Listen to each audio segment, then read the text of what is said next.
आपकी नई नई शादी हुई है और आपका बच्चा नहीं हो रहा, आप क्या गलत कर रहे हैं और आपके दिमाग में तरह तरह के ख्याल आ रहे हैं, इन सब के जवाब देने के लिए मैं हूं डॉक्टर अब्बास। और आज हम बात कर रहे हैं कि जो न्यूली वेड्स हैं जिनकी अभी अभी शादी होती है और ऑब्वियसली उनको अगर बच्चे की जल्दी ना भी हो तो उनके रिलेटिव्स, उनके रिश्तेदारों को ज़रूर जल्दी रहती है और आपसे हर रोज़ सवाल पूछते हैं।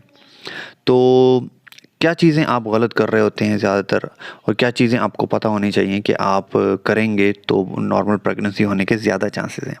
ठीक है, तो पहले चीज़ जो सबसे इम्पोर्टेंट है कि आपने शुरू में प्लान करना है कि आपने प्रेगनेंसी करनी है, कब करनी है। ठीक है, और दूसरा, जैसे ही आपको बच्चे की ख्वाहिश है कि आपने बच्चा करना है तो आपने जो आपकी जो वाइफ है उसको जो सबसे पहले काम करना है कि उसने अपनी प्रेगनेंसी, उसने अपनी मेंस्ट्रुएशंस का रिकॉर्ड रखना है कि उसके जो पीरियड्स हो रहे हैं उसका उसने एक चार्ट और रिकॉर्ड बनाना शुरू कर देना है। ठीक है, तो उसने ये ज़रूर मेंशन करना है हर दफ़ा कि इस तारीख से उसे पहला दिन में पीरियड स्टार्ट हुए थे। ठीक है, यानी फ़र्ज़ करो उसे हफ्ते को पीरियड स्टार्ट हो गए थे तो वो हफ्ते वाले दिन लिखेंगे। हफ्ते वाला दिन 13 जनवरी या 13 फरवरी जो डेट बनती है 2019, 20, 21 जो भी बनती है वो लिखेगी। ठीक है, हर दफ़ा। और नेक्स्ट टाइम भी अगर पीरियड आ जाते हैं तो फिर दोबारा लिखेगी कि मुझे इस दफ़ा इस तारीख को पीरियड आए हैं।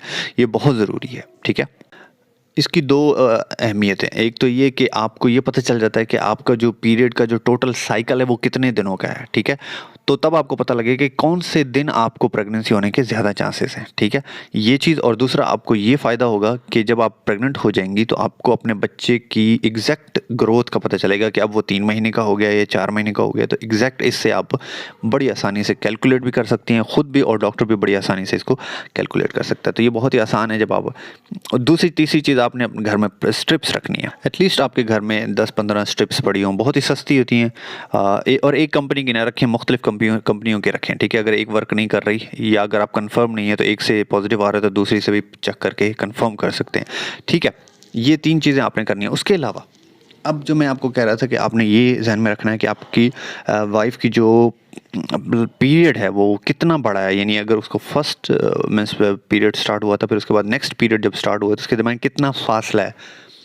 नॉर्मल औरतों को तकरीबन 21 दिन से लेके 35 दिन के दरमियान का ये फासला हो सकता है। यानी एक साइकिल जो है उनका 21 दिन का और 35 दिन का, यानी एक पीरियड से दूसरे पीरियड के दरमियान का जो फासला है वो 21 से 35 दिन का हो सकता है। तो किसी का 28 दिन का, किसी का पूरे 30 दिन का, किसी का 35 दिन तक का हो सकता है। ठीक है, इससे कम हो तो भी मसला है, कोई डिज़ीज़ है, कोई बीमारी है। अगर इस 35 दिन से ज़्यादा हो तो भी कोई मसला है और कोई डिज़ीज़ हो सकती है। ठीक है, अब जब आपने शुमार कर लिया कि मेरी वाइफ को जो है तकरीबन 28 से 32 दिन के दरमियान, एटलीस्ट सपोजिबली के दरमियान जो है वो आपका साइकिल रहता है, तो अब आपने ये ज़हन में रखना है कि जो आखिरी के 14 दिन होते हैं वो कांस्टेंट होते हैं।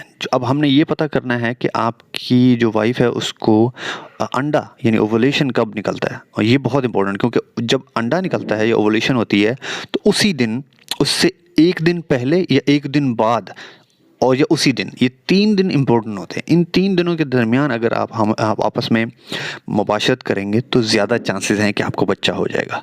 ठीक है, अगर आप इससे पहले करते रहें या इससे लेट कर जाएंगे तब बच्चा नहीं होगा, चाहे आप जितनी भी एफर्ट कर लें। ठीक है, ये जानना बहुत बहुत इंपॉर्टेंट है।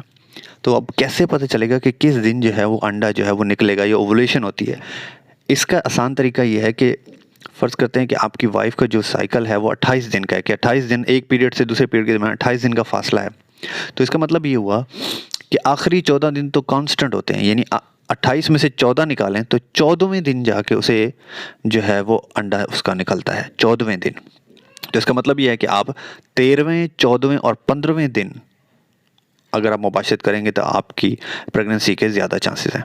अब ये जो 13वां, 14वां और 15वां दिन है, ये कैसे पता चलेगा कि किस चीज़ का 13वां, 14वां, 15वां दिन है। ये पहला जो पीरियड स्टार्ट होता है, यानी आपकी वाइफ का पीरियड स्टार्ट हो गया यकम तारीख को, तो उसके बाद यकम से लेके आगे जो 13वां, 14वां और 15वां दिन है उस दिन आपकी वाइफ को ओवुलेशन होती है, यानी अंडा निकलता है। यानी फ़र्ज़ करो उसका पीरियड जो स्टार्ट हुआ है वो 5 तारीख को हुआ है, तो उसमें 13वां, 14वां, 15वां दिन कौन सा बनेगा कि 5 में 13, जो 5 तारीख को पीरियड स्टार्ट हुआ तो उसमें 13 ऐड कर दें। 13, 5, 18वें, 19वें और 20वें दिन उनका जो है वो बेहतरीन दिन है जिसमें उसको जो है प्रेगनेंसी के चांसेस हैं।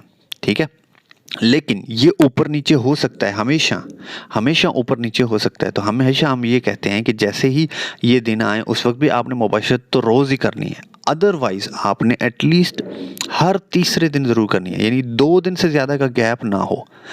कुछ लोग 4 दिन 5 दिन हफ्ता नहीं करते, फिर कहते हैं कि जी प्रेगनेंसी नहीं हो रही, तो ये गलत होता है। ठीक है, तो इसलिए इस चीज़ का ट्रैक रखना बहुत ज़रूरी है। ठीक है, 2 दिन से ज़्यादा का गैप नहीं होना चाहिए अगर आप बच्चा पैदा करना चाहते हैं। बाकी बच्चा देने वाली ज़ात अल्लाह की है और अल्लाह ही गफूर रहीम है। अल्लाह ताला हर मेरी बहन को, मेरे भाई को इस नेमत से ये नेमत अता करे और जो है हम सबको ऐसी परेशानी और तकलीफ़ से दूर रखे। और जो है जब आपको प्रेगनेंसी हो गई है तो आपको कैसे फ़ील होगा, उसकी मुख्तलिफ़ अलामात हैं, लेकिन सबसे बेस्ट टेस्ट जो है वो है स्ट्रिप टेस्ट। आप अपने घर में स्ट्रिप्स रखें। ये जो स्ट्रिप होती है ये 99.9% आपको सही रिज़ल्ट देती है, यानी अगर इस पे आ रही है प्रेगनेंसी तो बिल्कुल सही प्रेगनेंसी है। ठीक है, तो कभी कभी आपको प्रेगनेंसी हो जाती है तो 1 महीना तकरीबन लग सकता है कि आपकी स्ट्रिप जो है वो पॉजिटिव आए। तो उसमें अगर एक लाइन बन रही है, जैसे ऊपर वाली जो है एक लाइन बनती है तो नेगेटिव है, अगर 2 लाइनें बन जाए तो शुरू शुरू में देखें लाइन फेक बहुत ही वो हल्की और बिल्कुल ही इनविजिबल सी होती है, पर आहिस्ता आहिस्ता वो लाइन जो है वो और ज़्यादा स्ट्रांग होती जाती है। यूँ आपका जो है रिज़ल्ट जो है वो और ज़्यादा क्लियर होता जाता है। ठीक है, तो आहिस्ता आहिस्ता आपकी प्रेगनेंसी जो है वो कंफर्म हो जाएगी और जब आपकी डबल लाइंस आ रही हों दैट मीन्स यूर कंफर्म। फ़ौरन अल्ट्रासाउंड करवाने की ज़रूरत नहीं है। जैसे मैंने बताया था कि आपने फोलिक एसिड वाली टैबलेट, मैंने आपको पहले बताया कि पहले ही लेना शुरू कर देनी है, तो फोलिक एसिड वाली गोली, एक गोली रोज़ाना आपने खानी है और ख़ुराक अच्छी कर लेनी है अपनी। ठीक है, और शुरू में जो है हम बिस्तरे से अवॉइड करना है। Thank you so much for watching.